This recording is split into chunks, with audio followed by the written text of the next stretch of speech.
जय Shri Shyam grooming business insights में आपका स्वागत है। शुरुआत करते हैं आज की अपनी पहली अपडेट से। हमारी पहली अपडेट आ रही है वर्ल्ड बैंक की तरफ से। वर्ल्ड बैंक के कंट्री डायरेक्टर नेजी बेनहासन ने रिसेंटली पाकिस्तान के इकोनॉमिक मॉडल को क्रिटिसाइज करते हुए कहा है कि ये काम नहीं कर रहा है। वहां के गरीब लोगों को वहां की पॉलिसीज का बिल्कुल भी फायदा नहीं मिलता और वो कहते हैं कि वहां के अमीर और एलीट लोग इन पॉलिसीज का फायदा उठाते हैं। उन्होंने अर्ज किया है पाकिस्तान से कि उसे अपने पॉलिसी फेलियर पर ध्यान देने की जरूरत है कि उसके आसपास के जितने देश हैं वो आगे बढ़ते जा रहे हैं, उनकी इकोनॉमी ग्रो करती जा रही है और वो जस का तस वही बना हुआ है। उल्टा वहां पर पॉवर्टी रिडक्शन जिस तरह से होनी चाहिए वो हो नहीं रही है। उन्होंने बताया कि अलग अलग सेक्टर्स में काफी हालत बेहाल है। वैसे आपको क्या लगता है कि क्या वजह हो सकती है पाकिस्तान की इकोनॉमिक क्राइसिस के पीछे? बता सकते हैं कमेंट में। नेक्स्ट अपडेट आ रही है एप्पल की सप्लायर कंपनी फॉक्सकॉन की तरफ से, जो ताइवान से बिलोंग करती है। ये एक ऐसी कंपनी है जो इंजीनियरिंग प्रोडक्ट्स को मैन्युफैक्चर करती है और अब बताया जा रहा है कि इसने अपनी बेंगलुरु की इंजीनियरिंग सर्विस कंपनी में 460 करोड़ के इन्वेस्टमेंट अभी किए हैं। बताया जा रहा है कि ये इन्वेस्टमेंट आगे चलकर ज्यादा लोगों को रोजगार दे सकते हैं और यहां पर प्रोडक्शन कैपेसिटी भी इंक्रीज होगी। यह भी कहा जा रहा है कि इस महीने की शुरुआत में फॉक्सकॉन ने कहा था कि वो 13,900 करोड़ से भी ज्यादा के इन्वेस्टमेंट कर्नाटका में करना चाहता है और इसके लिए कर्नाटका गवर्नमेंट ने अप्रूवल भी दे दिया था। वैसे आपको क्या लगता है कि फॉक्सकॉन के इतने हैवी इन्वेस्टमेंट के पीछे क्या वजह हो सकती है? कमेंट में बताइए। नेक्स्ट अपडेट आ रही है टाटा ग्रुप के चेयरमैन रतन टाटा की तरफ से। बताया जा रहा है कि रतन टाटा फर्स्ट क्राई के आईपीओ में अपने सारे के सारे स्टेक्स सेल कर सकते हैं। हमने अपनी पिछली अपडेट में भी आपको बताया है कि फर्स्ट क्राई एक ऐसी कंपनी है जो बच्चों के प्रोडक्ट सेल करती है और जल्द ही 2024 में ये अपना आईपीओ लेकर आने वाले हैं। इस आईपीओ में बहुत सारे लोगों को अच्छी खासी उम्मीद है। रतन टाटा का यहाँ पर 0.2% का स्टेक है। ये स्टेक उन्होंने 2016 में खरीदा था 66 लाख रुपीस इन्वेस्ट करके। पर शेयर इन्होंने स्टेक खरीदा था 84 रुपीस पे। अब बताया जा रहा है कि इन स्टेक्स की जो वैल्यू है वो भी काफी बढ़ चुकी होगी और ये जो आने वाला आईपीओ है इसमें रतन टाटा अपने सारे के सारे स्टेक्स सेल करने वाले हैं। कुल मिलाकर इनके पास 77,000 से भी ज्यादा के स्टेक्स हैं। वैसे क्या लगता है आपको, क्या रतन टाटा को यहाँ पर हैवी प्रॉफिट होने वाला है? कमेंट में बताइए। नेक्स्ट अपडेट आ रही है फाइनेंशियल इंटेलिजेंस यूनिट की तरफ से, जिसने रिसेंटली बनास के साथ साथ 8 के करीब ऑफशोर क्रिप्टो एक्सचेंजेस को शो कॉज नोटिस भेजा है क्योंकि इन्होंने देश के अंदर पीएमएलए एक्ट यानी कि prevention of money laundering act का पालन नहीं किया है। यहाँ पर सीधा सीधा मामला मनी लॉन्ड्रिंग का सामने आ रहा है और आरोप लग रहा है कि इन्होंने मनी लॉन्ड्रिंग एक्ट का उल्लंघन किया है। अब बताया ये भी जा रहा है कि फाइनेंशियल यूनिट ने फाइनेंस मिनिस्ट्री से अर्ज किया है कि इनके यूआरएल को इंडिया के अंदर ब्लॉक कर देना चाहिए क्योंकि ये एप्लीकेशंस इल्लीगल एक्टिविटीज कर रहे हैं। अगर ऐसा होता है तो क्रिप्टो वर्ल्ड में एक बहुत बड़ा झटका लग सकता है। नेक्स्ट अपडेट आ रही है रिजर्व बैंक ऑफ इंडिया की तरफ से। आरबीआई ने रिसेंटली ये जानकारी साझा करते हुए बताया है कि देश में first half of financial year 2024 में जो बैंक फ्रॉड्स का नंबर है ये डबल हो चुका है पिछली साल के मुकाबले। ये भी बताया जा रहा है कि ये नंबर 14,400 से ज्यादा का रह रहा है और इसमें जो मनी का अमाउंट है वो 1 लाख करोड़ से ज्यादा इन्वॉल्व है, यानी कि 1 लाख करोड़ रुपया। लेकिन इसमें यह भी बताया जा रहा है कि जो अमाउंट इन्वॉल्व है ये ईयर ऑन ईयर बेसिस पे 2,000 करोड़ कम हो चुका है और पिछले 6 सालों में ये जो फ्रॉड है ये काफी कम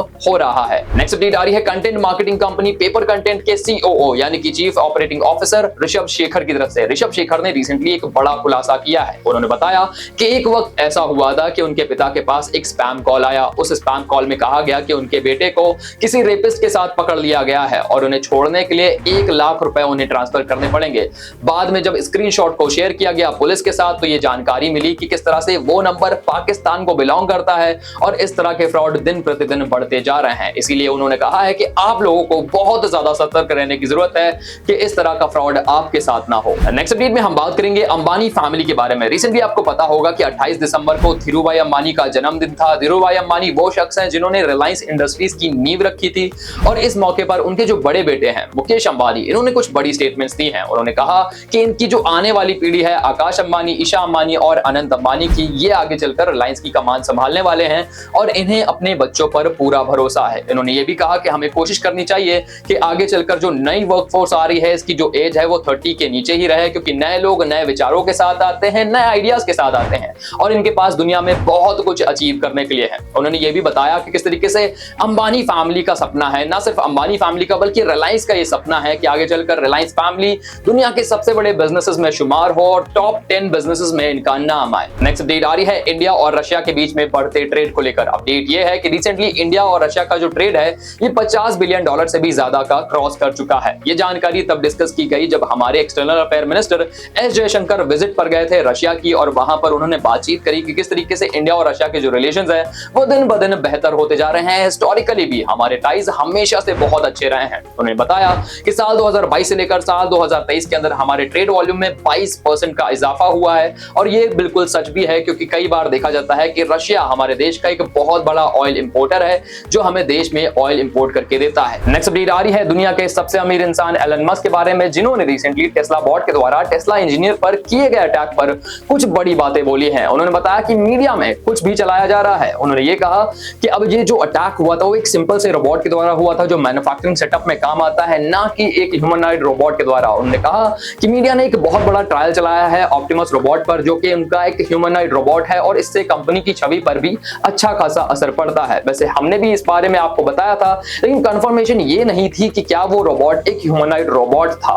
नेक्स्ट अपडेट आ रही है आईसीआईसीआई बैंक की फॉर्मर एमडी चंदा कोचर की तरफ से। चंदा कोचर पहले से ही बहुत ज्यादा विवादों में घिरी हैं। एक और विवाद इनके नाम में शामिल हो गया है। एक टमाटर का पेस्ट बनाने वाली कंपनी टोमेटो मैजिक ने इन पर और 10 और लोगों पर आरोप लगाए हैं, जिसके चलते इन लोगों के ऊपर एफआईआर दर्ज हो चुकी है। आरोप यह है कि इनके टेनओवर के दौरान फेक क्रेडिट लाइन अप्रूव किए गए थे, जिसकी वजह से कंपनी को 27 करोड़ से ज्यादा का नुकसान हुआ है, और अब पुलिस ने इनके खिलाफ केस रजिस्टर कर लिया है। नेक्स्ट अपडेट आ रही है अमेरिकन गैस प्राइसेस को लेकर। रिसेंटली कुछ गैस प्राइस एक्सपर्ट्स ने बोला है कि अमेरिका में 2024 के अंदर गैस प्राइसेस काफी कम रह सकते हैं, जिसकी वजह से इन्फ्लेशन काबू में रहेगा और अमेरिकन इकोनॉमी को $32 बिलियन का इससे फायदा भी मिल सकता है। यह भी बताया जा रहा है कि यहाँ का जो फेडरल रिजर्व है उसे भी रेट कट करने में सहूलियत मिलेगी अगर ऐसा होता है तो। नेक्स्ट अपडेट आ रही है सेंटर फॉर एविएशन यानी कि सीएपीए की एक रिपोर्ट की तरफ से। सीएपीए ने रिसेंटली अपनी एक रिपोर्ट में मेंशन किया है कि साल 2024 में इंडियन एविएशन मार्केट में बड़ा डिस्ट्रप्शन आ सकता है अगर स्पाइस जेट अपने आप को रिवाइव करने में कामयाब हो जाता है तो। यहाँ पर मेंशन किया गया है कि स्पाइस जेट कोशिश कर रहा है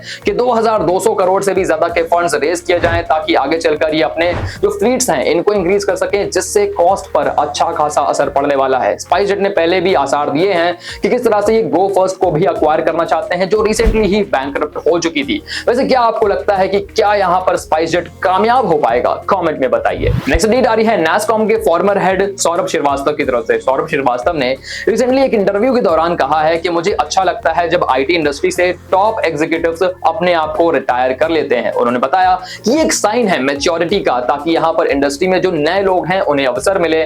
बहुत सारे ऐसे एग्जांपल्स भी दिए, ऋषभ प्रेम जी का एग्जांपल दिया, राजेश गोपीनाथन का उन्होंने एग्जांपल दिया, जिन्होंने रिसेंटली अपनी कंपनीज को रिटायर किया है और उसके बाद से अपनी जर्नी में आगे बढ़े हैं। उन्होंने कहा है कि आईटी इंडस्ट्री पर उन्हें भरोसा है कि आगे चलकर इसमें ग्रोथ के प्रोस्पेक्ट्स और अच्छे तरह से मौजूद हैं। नेक्स्ट अपडेट आ रही है देश की आरबीआई गवर्नर शक्तिकांता दास की तरफ से। शक्तिकांता दास ने आरबीआई की दिसंबर 2023 की जो फाइनेंशियल स्टेबिलिटी की रिपोर्ट होती है इसमें कुछ बड़ी बातें मेंशन की हैं। इन्होंने बताया है कि देश इस वक्त दुनिया की फास्टेस्ट ग्रोइंग इकोनॉमी है और आगे चलकर भी ये ट्रेंड रहने वाला है। यहाँ पर आरबीआई की क्या जिम्मेदारी पड़ती है ये भी ये बताते हैं। कहते हैं कि किस तरीके से प्रिवेंटिव मेजर्स हमें लेने पड़ेंगे ताकि जो हमारी फाइनेंशियल स्टेबिलिटी है ये ऐसे ही बनी रहे। क्या आप इनके काम से संतुष्ट हैं? कमेंट में बता सकते हैं। तो यहाँ हम सम अप करते हैं आज की अपनी डेली बिजनेस इनसाइट्स को। आई होप आपको ये वीडियो वैल्यूएबल लगा होगा, इंफॉर्मेटिव लगा होगा। अगर ये वीडियो पसंद आया है तो अपने दोस्त और फैमिलीज तक जरूर शेयर करिए। हमारे टेलीग्राम से भी जुड़ सकते हैं जहां ऐसी इनसाइट्स और साथ में क्विज़ेस आप बिल्कुल फ्री ऑफ कॉस्ट खेल सकते हैं। मिलेंगे अगली वीडियो में, तब तक के लिए शुक्रिया, गुड बाय, टाटा, जय श्री श्याम।